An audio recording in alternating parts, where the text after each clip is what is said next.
Mhm. Welcome to the She Wins podcast. I'm your host, Heather Sumlin. And today I have Noelia Velazquez, Miss Teen All-American, not the first, but the first in a really long while. No. So tell me a little bit of Yes. So the backstory. first since the 2010s. Yes. Mhm. Oh my goodness. So tell me a little bit about you. So my name is Noelia Velazquez. I am 19 years old. I'm originally from Greenville, North Carolina, but my whole family's from Puerto Rico. So you can go figure I am bilingual, and the island is my favorite place to be. I'm actually going in a week, but currently I'm right now in High Point, North Carolina, where I study at High Point University. I'm an entrepreneurship major with a minor in fashion merchandising and broadcast journalism, with hopes of one day being either an entertainment reporter for a media company or owning my own dress store.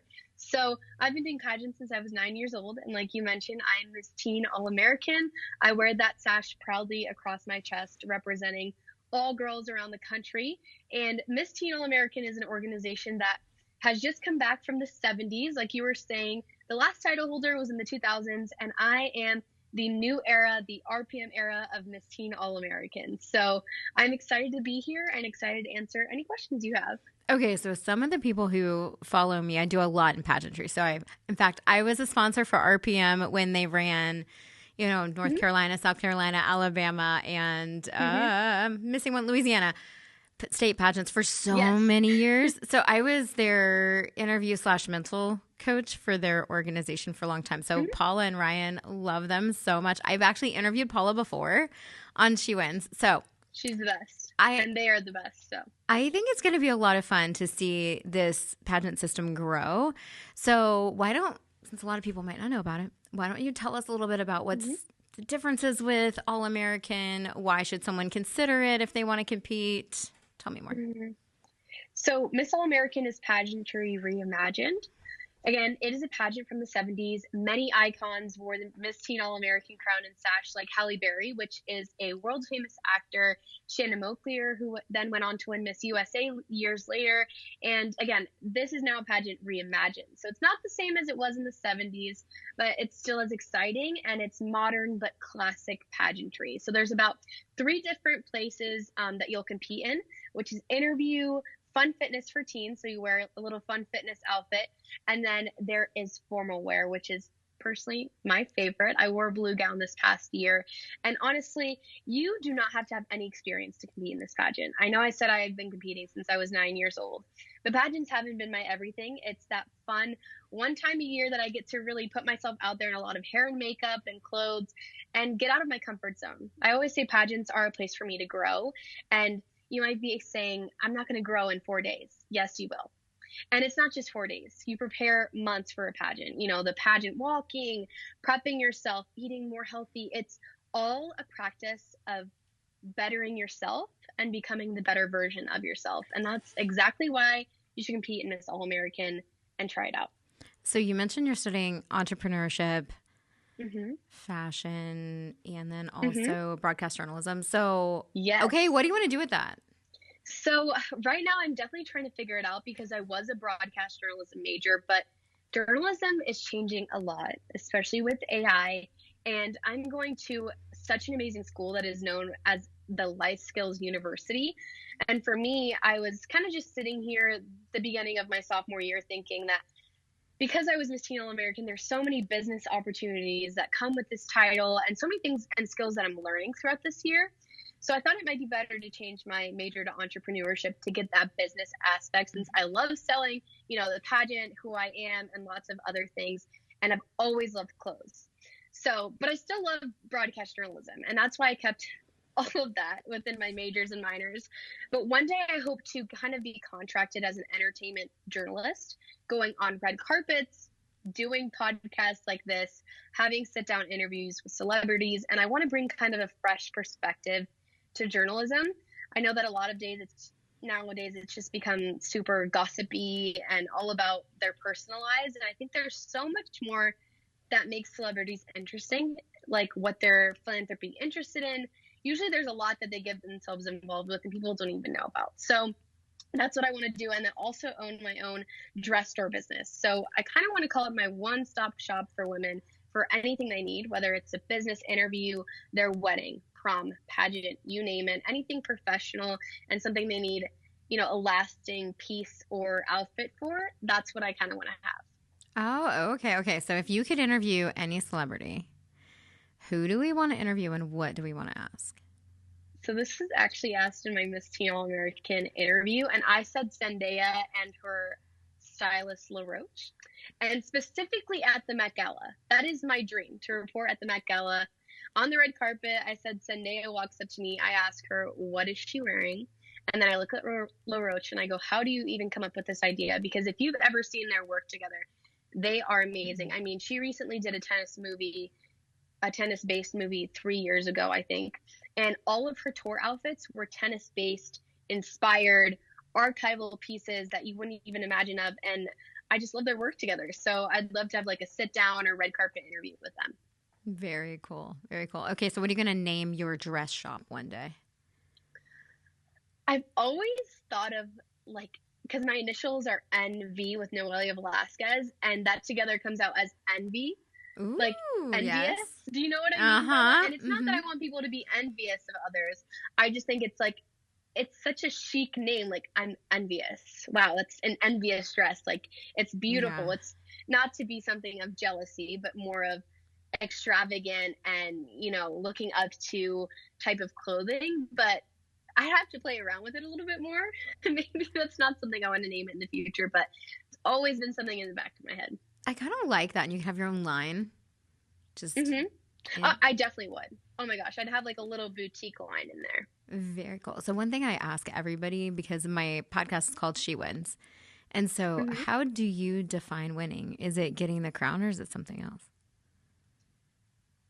I think it's the journey to winning, because I've never done pageants solely to win. Like I mentioned earlier, it was always about bettering myself and how much better can I become out of this journey, and can I change about myself in a good way and add to myself as a person. And for me, my journey for winning Miss Teen All-American, it wasn't just about winning. It was everything that came with it, because my freshman year of college, I'd gained 20 pounds and I felt really not confident in myself.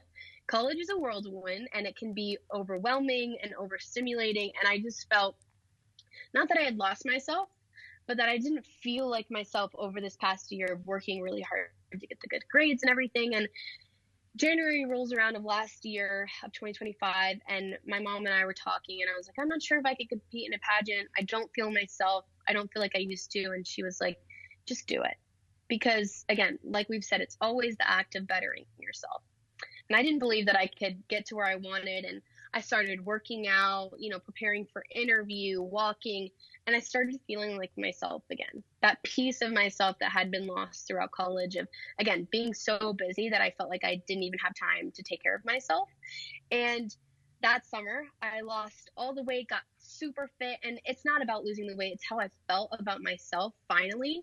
And when I went to the pageant, it was just a moment of feeling so free and letting go, because I had worked so hard to just get there and to become this version of myself that I haven't been in a little bit. And winning was just, wow, like the cherry on top. It was like receiving an award for all of the hard work that I've done to be the best version of myself. And again, I don't think it's just about getting the crown. I think it's about the journey. Winning is about the journey. So what's a defining moment for you? I think I was after I was crowned, and during my interview, usually a lot of the girls are like, wow, they asked me why I want to win. And that's like a big heavy hitter question. I did not get asked that. I got asked these fun teen questions, and I walked out of an interview and I was like, Mom, they didn't ask me why I want to win. I don't think I'm in there running. And after I won, the judges came up to me and I said, well, you never asked me why I want to win. How do you know I was the winner? And they said, we didn't need to ask you why you wanted to win, because you gave it to us by being yourself.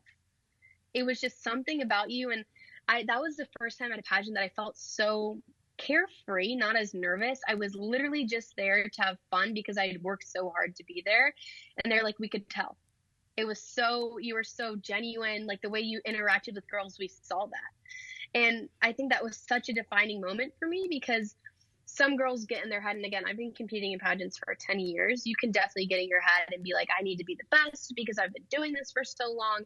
And the fact that I just let go for one moment and purely enjoyed the moment that I had, and the moment, that cherished the moments and all the moments that led up to being on stage, that was a huge defining moment for me.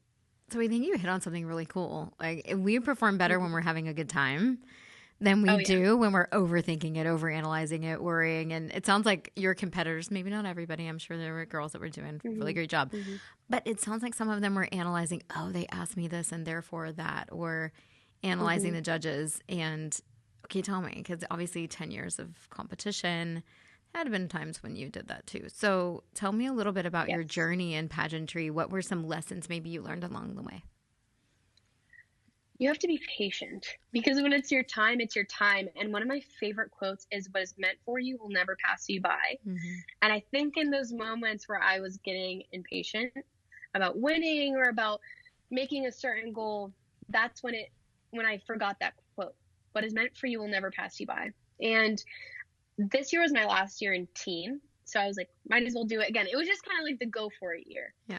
And the year before, I had worked for months for Miss North Carolina Teen USA. And I was like, wow, I have this. Everyone's telling me I have it. And I lost the plot. Do you know what I mean? Like, I lost what it was all for. And I was so focused on winning and going to Miss Teen USA and fulfilling that dream that it just didn't happen because I wasn't having fun. So I think it's happened multiple times over me being in pageants. But again, I won a national pageant when I was 15. And when I won that time, I had gone through the same feeling of just letting go. So I think it's all about letting go and knowing that you know what to do. You've prepared for it. If you prepared for it, you prepared for it. You're ready. There's nothing more you can do in that moment than be yourself and show exactly what you've prepared for. There's nothing else you can do, honestly. So do you have a platform that you advocate for?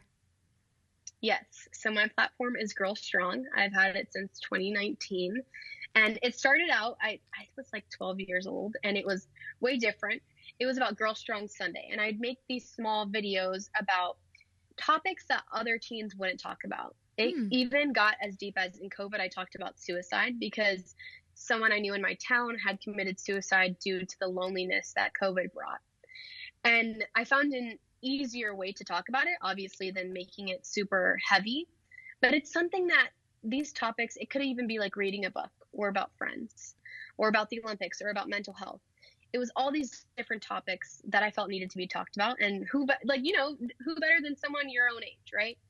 So I started doing that. And then before I created Girl Strong, I actually raised $8,000 when 2 hurricanes hit Puerto Rico in 2018.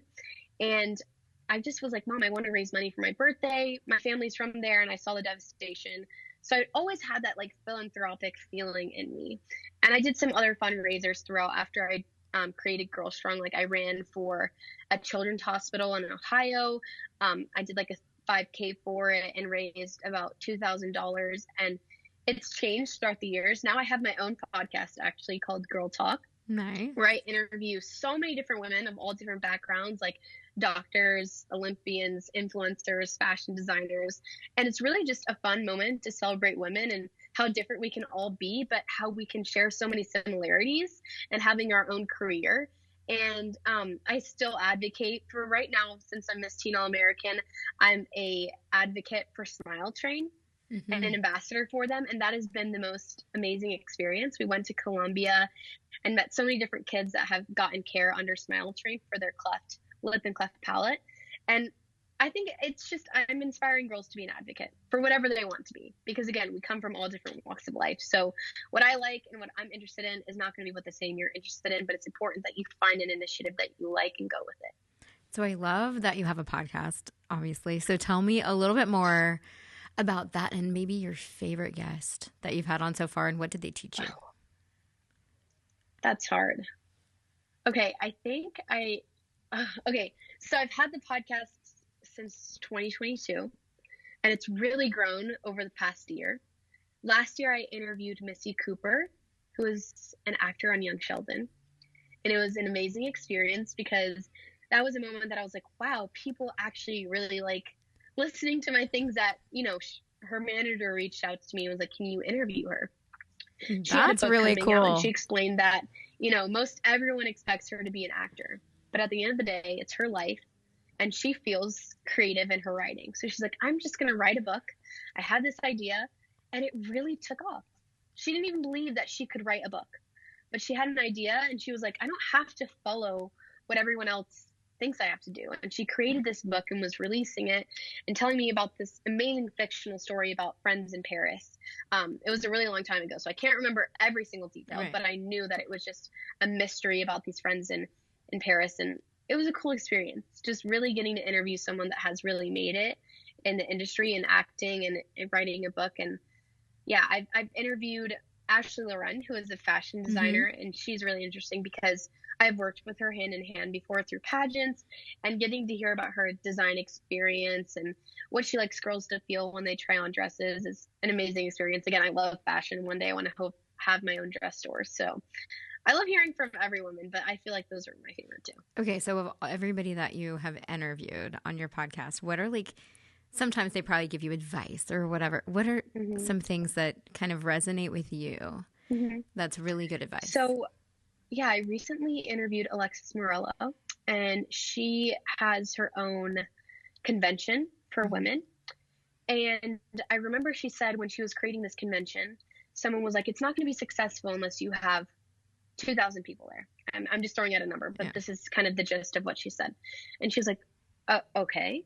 And she just kept creating this convention. They're like, well, it's not going to be successful unless you have this number of people there. And she was like, okay. And she felt really pressured to really put it out there and get this many people to come. But then she realized, she was like, you know what?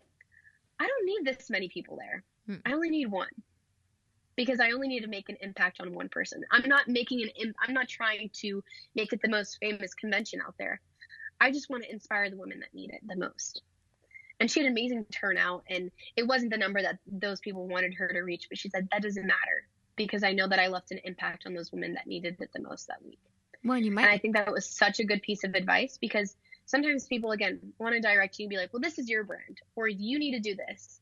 And it's really not about what other people say. It's about what you want, truly, because it's your life, and you have to be happy with your decisions and what you do. And more people doesn't necessarily mean a bigger impact. It might mean more money. It's better. Yeah, it's no. Because some of my favorite events that I've done are places where I've spoken. It's been really small and intimate, but you make a bigger connection that way. So I think I forgot to mention, but with Girl Strong, and this kind of goes off of what you're saying, I do workshops, and I've done them all over the U.S. and one internationally in the U.K. And it is so much easier to reach people when I have less people in the room. Now, I'm not saying that when I talk to over 60 people that I'm not enjoying it. I just feel like I've gone to schools before, and that's kind of like my most recent workshop. And I talk to kids about the power of words. And I really like it because there's maybe only 15 to 20 kids in the class. And I get to ask them their name, and they get really excited. And I love that I'm able to see their interactions and faces and how excited they are to answer questions. And at the end of the day, they're like all hugging me and wanting to try on my crown. And that's the best experience, again, because it's so intimate and small. And I feel like I'm making such an impact on these kids than talking to a big group, again, which I don't mind, but you don't really get to see what's inside of their heads or hear about it. When people are afraid or don't want to ask questions that they really need the answers to, when there's so many people. Yes, absolutely. So what's your favorite appearance so far? Okay, I just went to New York Fashion Week, and that was so fun. And I am not the runway model type, but somehow I ended up on the runway for 2 nights, and it was the best experience. I mean, just backstage, like going through the fittings, going through rehearsals, I felt like I was in a movie.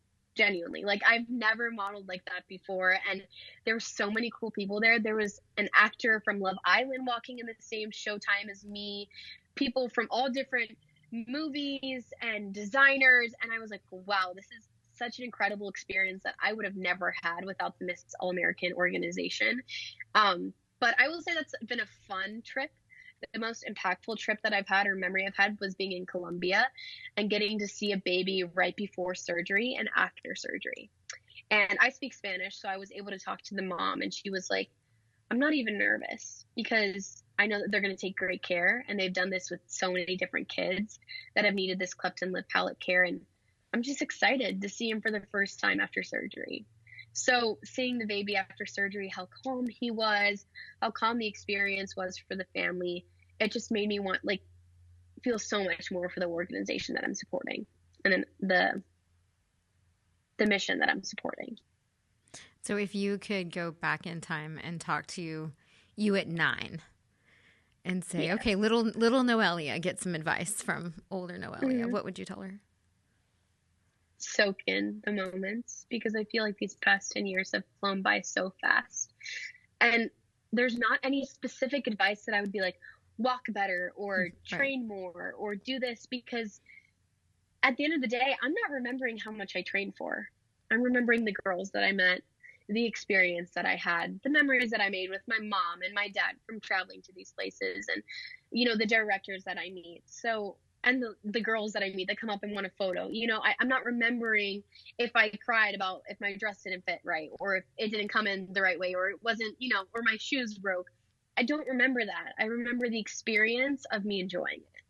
So I would just say, you know, just soak it in, because it's flying by. And honestly, life is moving so fast. I'm in college, and, you know, I don't know what's next for me after this right now. So really, I'm just trying to soak in the moment. And that's exactly what I would tell her.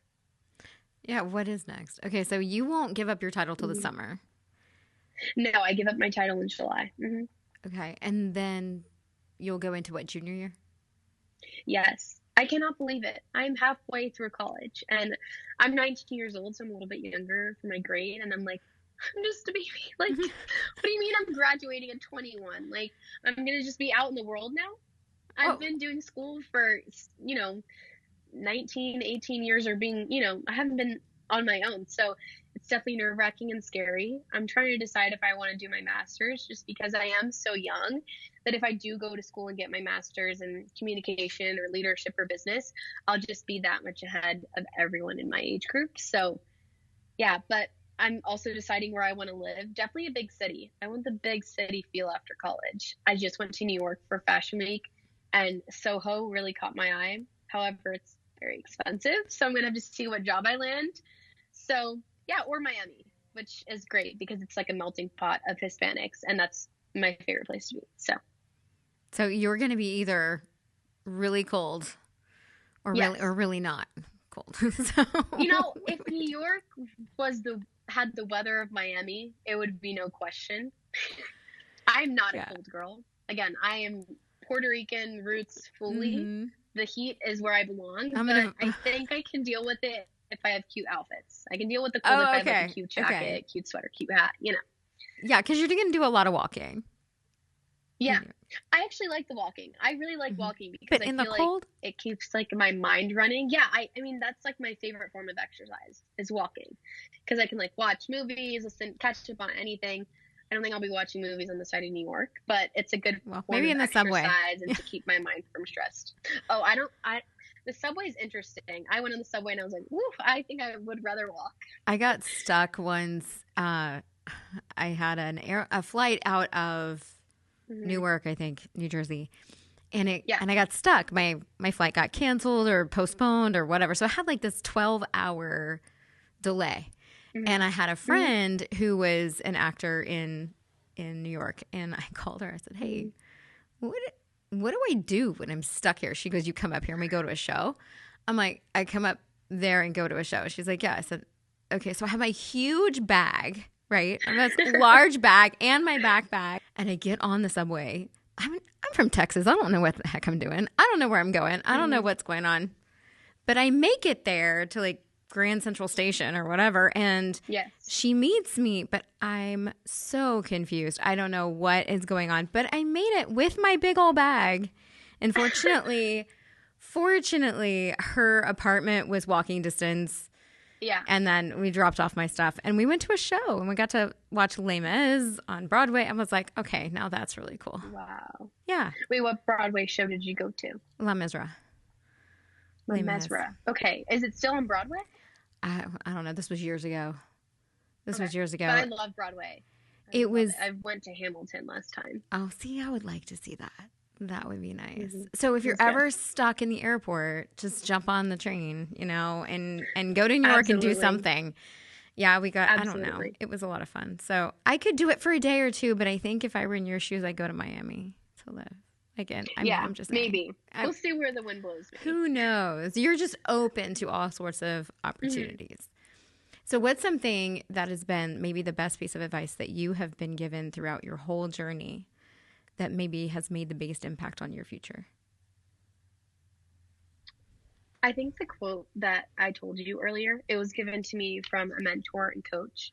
Again, what is meant for you will never pass you by. And I'm a perfectionist who's also very impatient. So this quote keeps me grounded because I'm always wanting more and more and more for myself. But at the end of the day, once you put the work in, there's no, like I said, there's not much more you can do. So if it's meant for you, it won't pass you by. And like I said, I just changed my major and I'm figuring out where my career path is, and I'm putting in all this work. Like I'm working at the Masters tournament this upcoming April, which I'm really excited about. Okay. Yes. That'll be fun. I will be doing, I'll be the ladies specialty sales attendant in the members only golf shop. So it's going to be a really cool experience, something amazing that I can add to my resume, and a lot of people that I can meet there for connections. And even though I want that to happen, what is meant for me will never pass me by. So either there's always something good that's going to come out of it. Either that's just a resume builder that'll look really good on my resume, or I might meet someone amazing and make an amazing connection there. So you never know. Just don't be impatient. Well, and go into every single opportunity as if there's something of value in it, even if it seems obnoxious or a little bit off, the beaten path. It's like, you never know who you're going to meet. And I'm so grateful that I got to meet you today, Noelia. This is a lot of fun. Thank you. Best of luck in your future. And how do people follow you if they want to follow you or check out your podcast? How do they find you? Absolutely. So my podcast is actually posted on Instagram, and that's my public Instagram. It's at @IAM_Noelia Velazquez, and feel free to follow me there. You can follow all of my other platforms like Facebook and YouTube from there, but I mostly post everything right on that channel. And then for everything Miss Teen All-American, you can follow me on the Teen All-American account on Instagram. And if you're more interested in details about the Miss All-American organization, go to Miss All-American on Instagram. Perfect. Well, you have a blessed rest of your day, my dear. Thank you so much. Bye. Thanks.